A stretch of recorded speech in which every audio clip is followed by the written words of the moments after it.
Hola, mi nombre es José Jiménez y me encanta estar junto a ustedes este día. Quiero darle la bienvenida a todos los que se conectan, especialmente a aquellos que se conectan hoy por primera vez.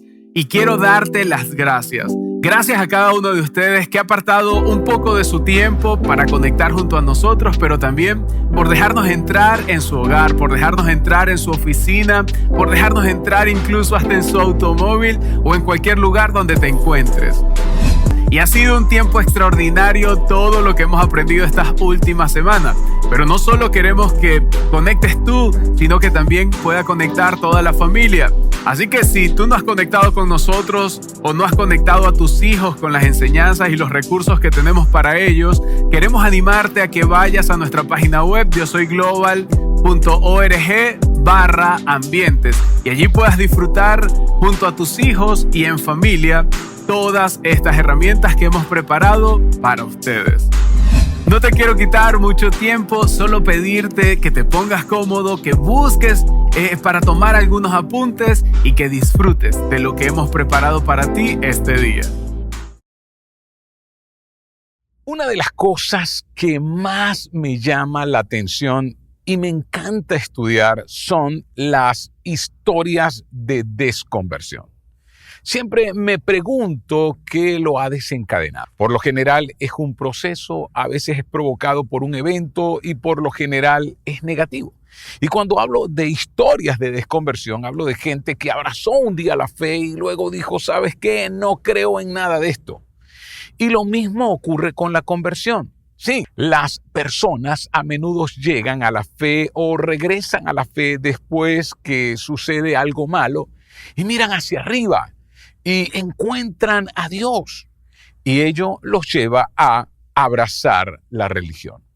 Algunas personas que de repente abrazan la religión también deshacen de ella cuando las circunstancias mejoran y vuelven a estar bien. Así que lo que hizo que la abrazaran pareciera que es lo mismo que hace que la dejen. Sin embargo, esto no es cierto para todos. Porque si fuese cierto, entonces todos hubiesen abandonado la fe, porque todos han pasado, o muchos han pasado, por momentos tan difíciles. Muchos encuentran fe en medio de la tragedia y su fe los sostiene. Lo contrario también es cierto. Algunos pierden la fe cuando ocurre una tragedia y se preguntan, ¿dónde está Dios? Cuando no obtienen una respuesta sólida, se alejan.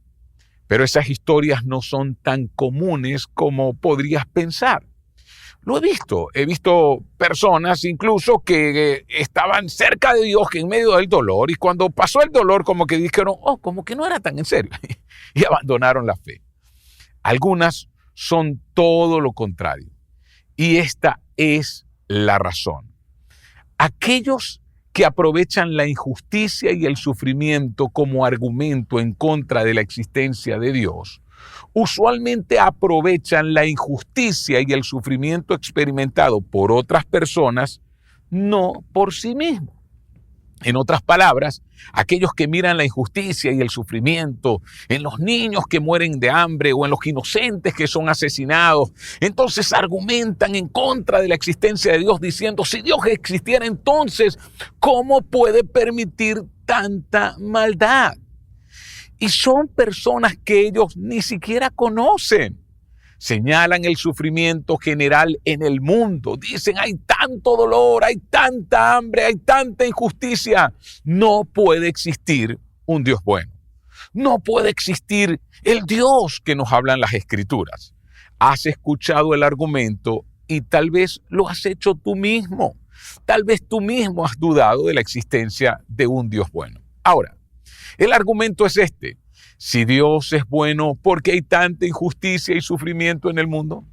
Y creo que deberían preguntarle a las personas que están sufriendo, pero que han mantenido su fe en Dios a pesar de su dolor y sufrimiento personal. Entonces, ¿a qué conclusión podríamos llegar en medio de esto? Si solo miran a los que están sufriendo y dicen, no puede ser que existe un Dios bueno, pero los que sufren se aferran a ese Dios y se mantienen firmes ante ese Dios, entonces parece o se ve tan falso.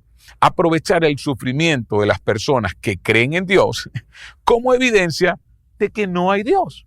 Así que, ¿sabe? Uno de los continentes que más creyentes tiene es África. Sí, creen, tienen fe y ellos sufren. Entonces los que miran de este lado dicen, no, Dios no puede existir, mira cómo sufre. Quiero que aproveches tu sufrimiento, pero no tomes prestado el de ellos. Tienen su propia historia. A menudo es una historia de mantener la fe mientras experimentan dolor y sufrimiento. Si el sufrimiento personal te ha hecho perder la fe, no te culpo, pero hay personas que han sufrido experiencias idénticas o peores que de alguna manera continúan manteniendo la fe en Dios. Y esto nos lleva a una pregunta, a indagar en esto. ¿Qué marca la diferencia? Sí, ¿cuál es la diferencia entre aquel que se mantiene firme en su fe mientras sufre y en aquel que abandona la fe por el dolor y el sufrimiento? De eso es lo que estamos hablando hoy. Si has defendido tu falta de fe debido al dolor y al sufrimiento del mundo, te sugiero que hables con alguien que ha sufrido mucho, pero que cree de todos modos. No para que creas, pero para que comprendas por qué el sufrimiento no es un argumento contra la existencia de Dios. El sufrimiento no prueba que Dios no exista. A decir verdad, el sufrimiento prueba que un Dios que no permite sufrimiento no existe. No existe, no hay ninguna religión en el mundo que crea en un Dios que no permita el sufrimiento. Los cristianos creen en un Dios que permitió que sucediera lo peor a la mejor persona posible. Sí, Jesús, cuando fue crucificado en la cruz. Los cristianos entonces creen en esto. Creen. Y si pasó lo peor a la mejor persona que caminó sobre la faz de la tierra, ¿por qué no sufrir nosotros?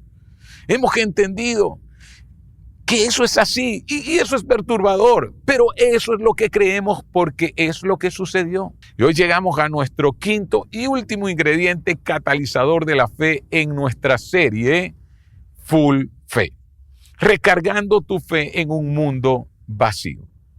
Y hemos hablado acerca de las 5 cosas, de los 5 ingredientes que cuando lo mezclas, entonces tu fe se vuelve una fe poderosa, se vuelve una fe firme ante las circunstancias. Y entonces nos hemos hecho esta pregunta: ¿qué alimenta o facilita el desarrollo de una fe activa y duradera?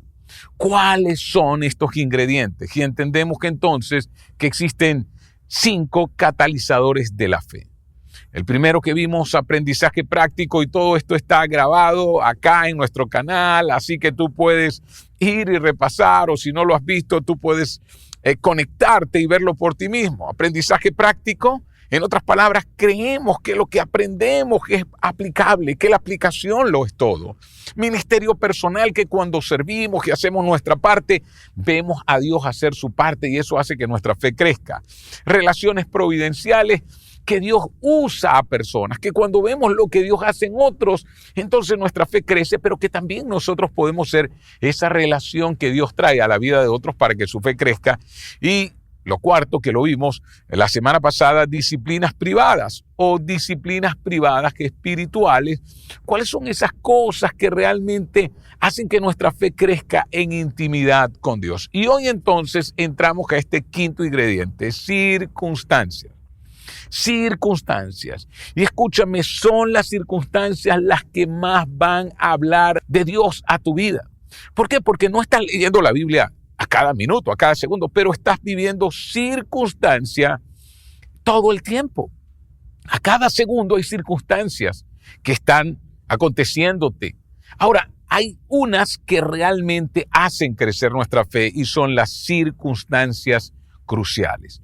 Esos momentos impactantes, que esos momentos que hacen realmente que nos aferremos a Dios. Y a veces esas circunstancias son positivas, tal vez sea una boda, el matrimonio, el nacimiento de un hijo o una nueva oportunidad. Pero las circunstancias cruciales, y en la mayoría de los casos también, pueden ser negativas, como la pérdida de un hijo o una separación matrimonial, o la pérdida de la salud, o la pérdida de la carrera. De repente te encuentras mirando hacia arriba por primera vez. Y por primera vez tal vez en mucho tiempo. Y estas circunstancias cruciales tienden a ser disruptivas, llegan de repente, tienden a ser catalíticas, aceleran nuestra vida, tienden a ser definitorias porque colocan un plazo en nosotros. Sí, una llamada, un mensaje puede entonces abrir un momento a esa circunstancia crucial. Y tal vez te has conectado porque te encuentras en una circunstancia crucial en este momento. Ha sucedido algo y te encuentras abierto a escuchar.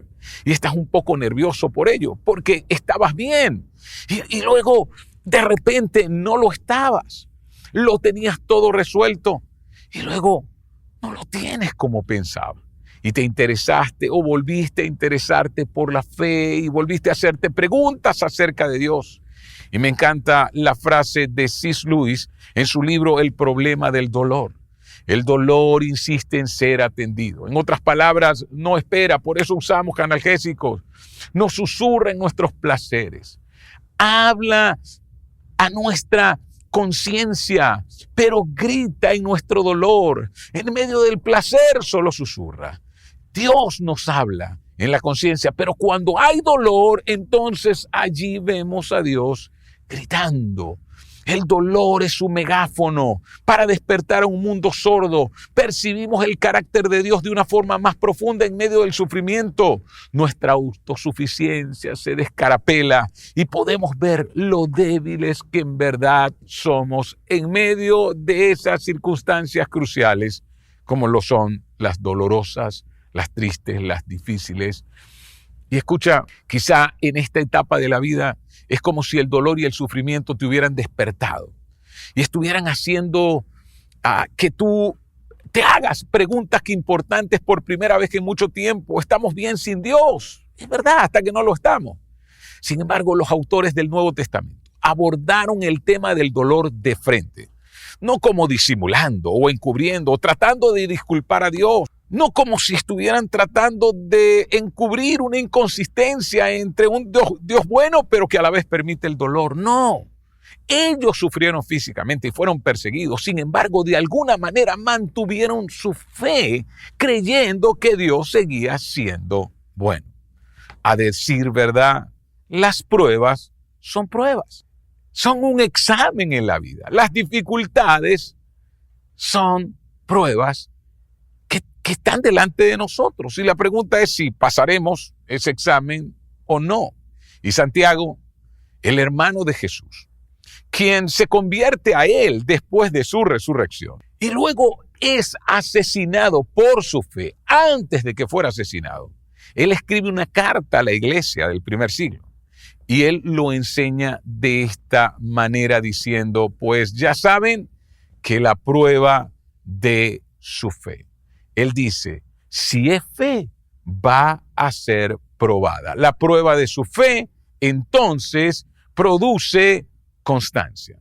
La prueba de su fe, si algo va a producir, es perseverancia. Específicamente produce una fe que se mantiene, que es viva, que llega hasta el final. Y cuando conoces a una persona con una gran fe, conoces a una persona cuya fe ha sido probada. Los días sin arrugas no crean una gran fe. Los días o las rutas sin baches no crean una gran fe. Lo cierto es que no sabemos lo que realmente creemos hasta que se prueba lo que decidimos creer. Es cuando se prueba lo que decidimos creer, entonces que se define si tenemos una fe real, genuina o no. El pastor Greg Laurie dice, no se puede confiar en una fe que no se puede probar. Así que la pregunta es, ¿en qué crees?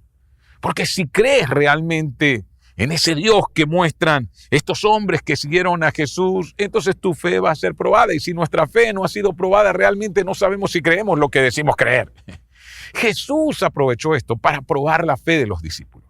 Constantemente creaba circunstancias fundamentales para ponerlos a prueba y prepararlos para lo que se avecinaba cuando Él ascendió a los cielos y los dejó aquí en la tierra con el mensaje. analizamos uno de estos casos en la parte 3 y leíamos lo que Mateo escribió en Mateo 14:16, ¿lo recuerdan? Cuando él les dijo, ay, mira, Señor, ellos tienen hambre. Y les dijo, bueno, pero denle ustedes de comer. Denle ustedes de comer.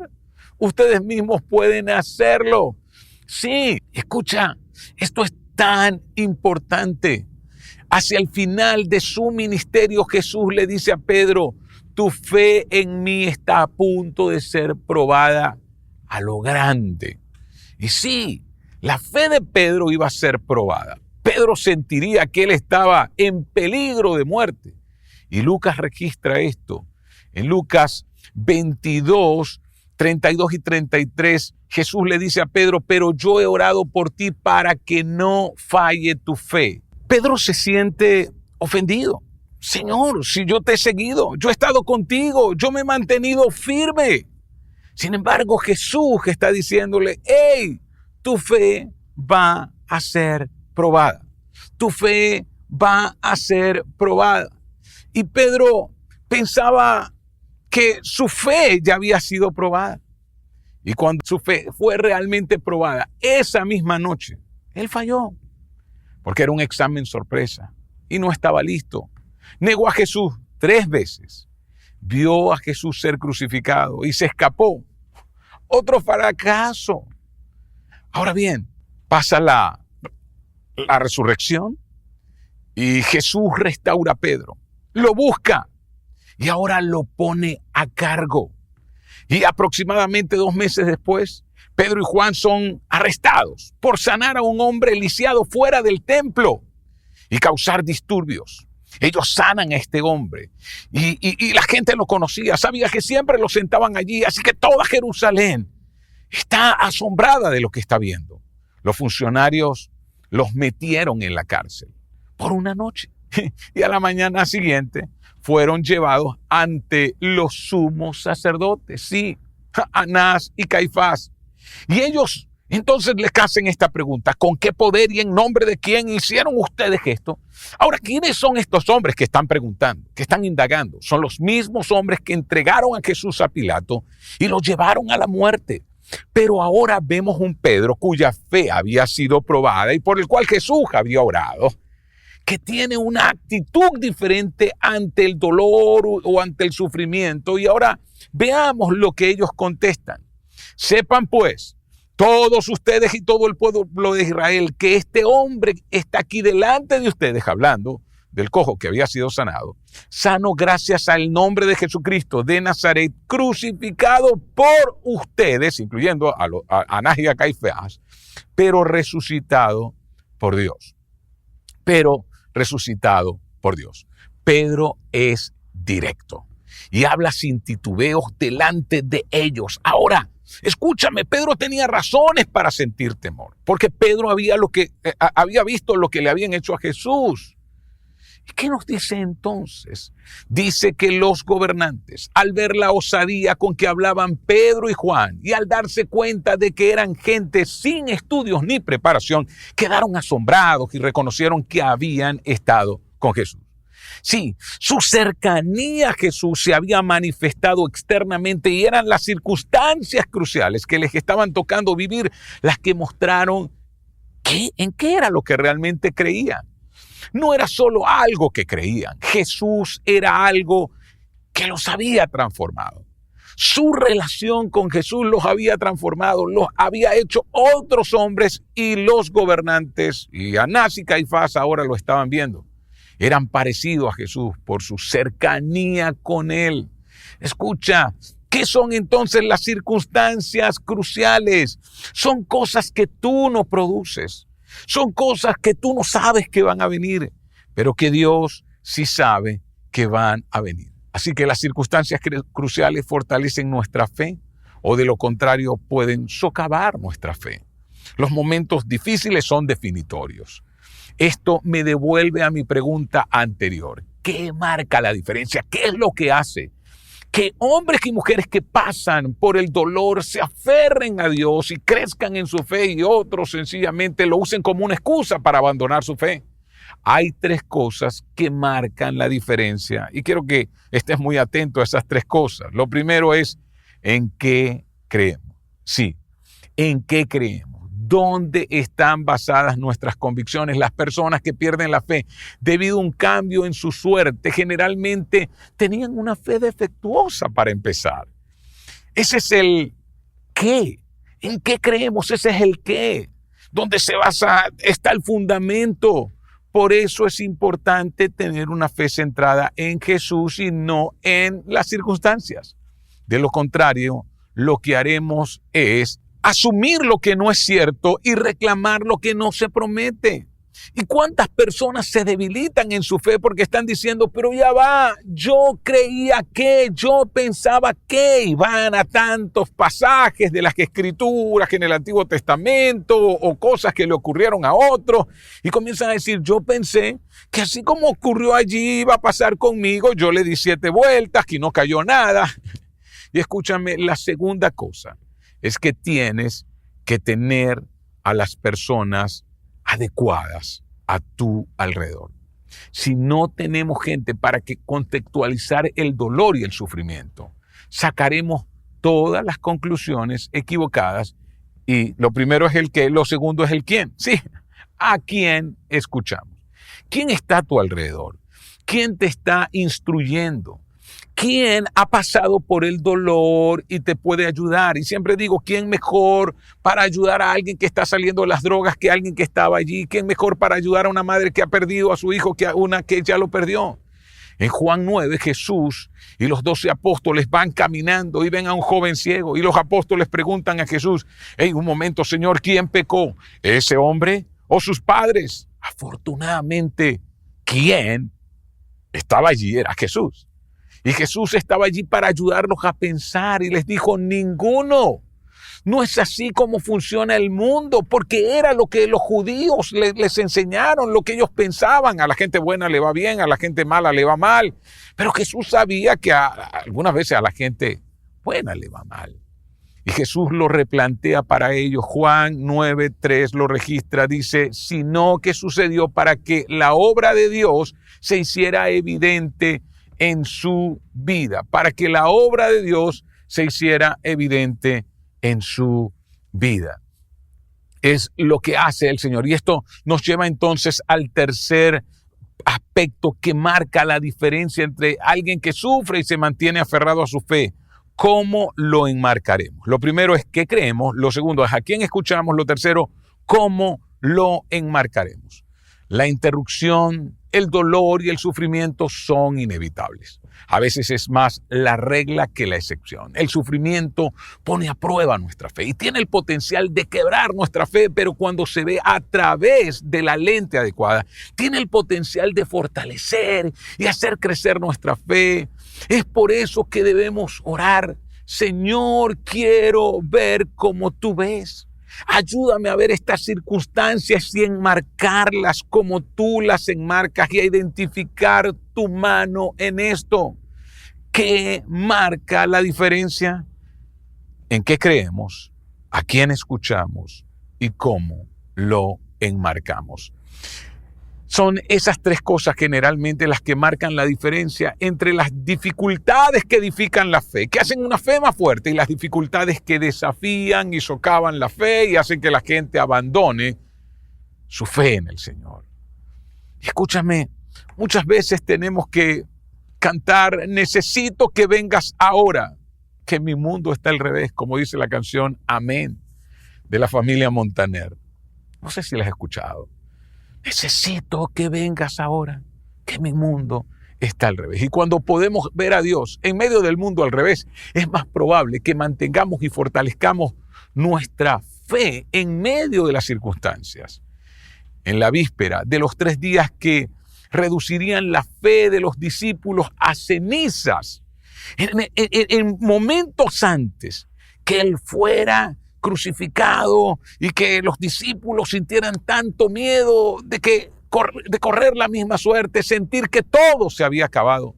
Juan registra lo siguiente en Juan 16:33. Jesús dice, yo les he dicho estas cosas para que en mí hallen paz, para que enmarquen lo que van a vivir en un marco correcto, en una interpretación correcta. Jesús estaba diciendo, si continúas viendo el mundo de la forma en que te he enseñado, al verlo tendrás paz. ¿Cómo estás enmarcando tus circunstancias? Entonces Jesús les dice, en este mundo ustedes afrontarán aflicciones. Sí, afrontarán aflicciones. En otras palabras, Dios va a permitir que estas cosas sucedan. Dios va a permitir que pasen por momentos difíciles. Y aquí entonces les da una promesa, pero anímense. Sí, van a pasar por circunstancias y qué bueno es cuando entonces recobramos nuestro ánimo. ¿Y por qué deberíamos animarnos?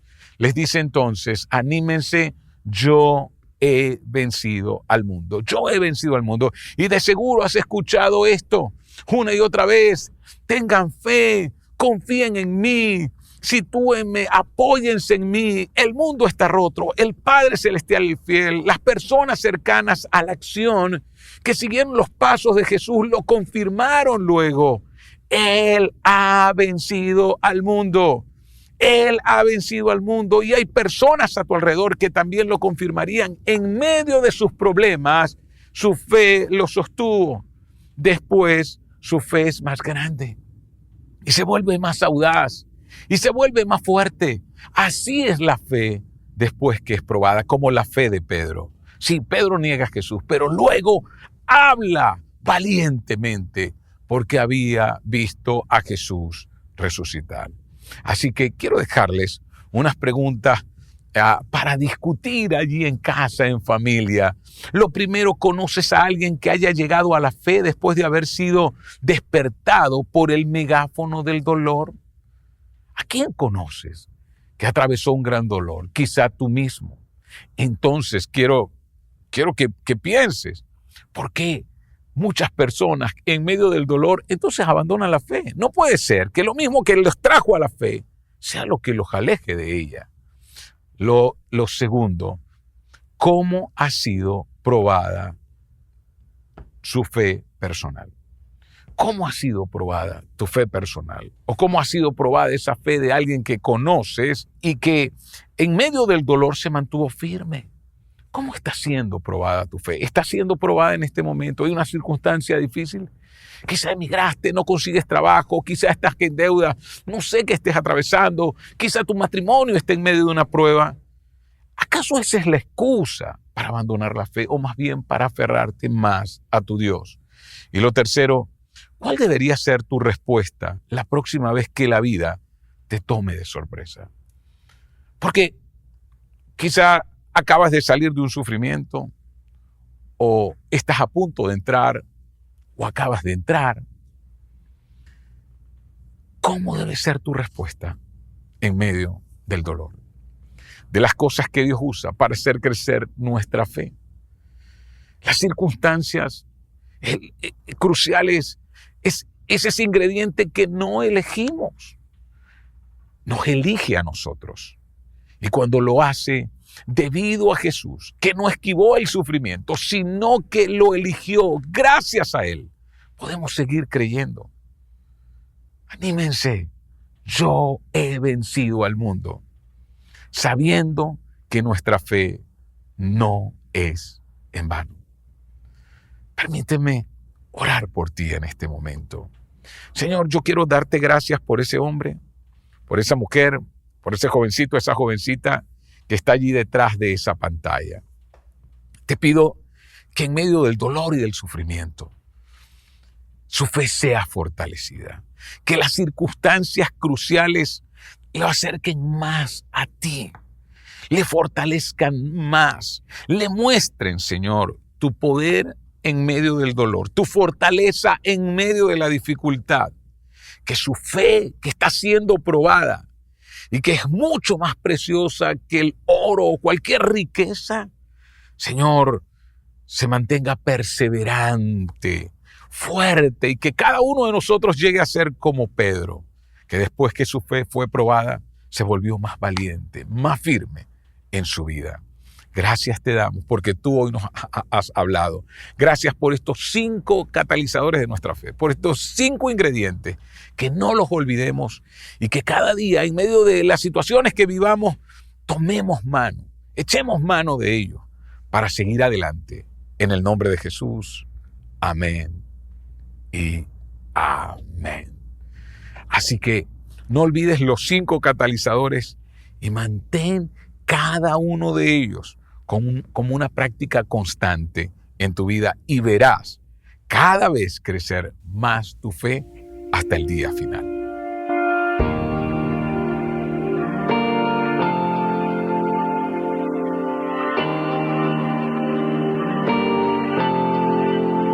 No hay temor, yo creo en ti, duda no hay, desde que vi tu fiel amor, mi defensa, una y otra vez. Tengo esperanza solo en ti, mi fortaleza está en ti, tu fiel amor, mi defensa, una y otra vez. Abre hoy las aguas, cuídame en las llamas y demuestra tu poder, demuestra tu poder. Calla al enemigo, revive al perdido y demuestra tu poder, demuestra tu poder. Creo en ti, Señor, yo creo en ti, Señor. Vierte tu amor dentro de mí, tu gran poder demuestra aquí. Espíritu, ven, derrámate una y otra vez. Señor, abre hoy las aguas, cuídame en las llamas y demuestra tu poder, demuestra tu poder. Calla al enemigo, revive al perdido y demuestra tu poder, demuestra tu poder. Dios de promesas, Dios de abundancia, vas mucho más allá, Señor, no fallarás, tu nombre es sin igual, nada te detendrá, todo es posible en ti. Dios de promesas, Dios de abundancia, vas mucho más allá, Señor, no fallarás, tu nombre es sin igual, nada te detendrá, todo es posible en ti. Abre hoy las aguas, cuídame en las llamas y demuestra tu poder, demuestra tu poder. Calla al enemigo, revive al perdido y demuestra tu poder, demuestra tu poder.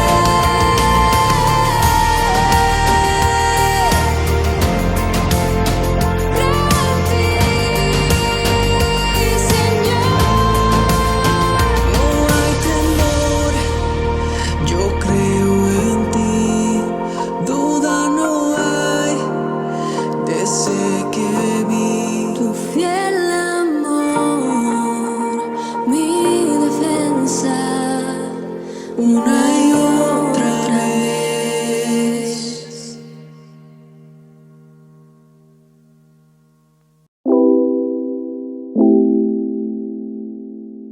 ¿Conoces las formas de contribuir financieramente? Ahora donar es más fácil. Ingresa a yosoyglobal.org, ve a la sección Dar, selecciona tu campus, ingresa tu aporte y haz clic en Donar.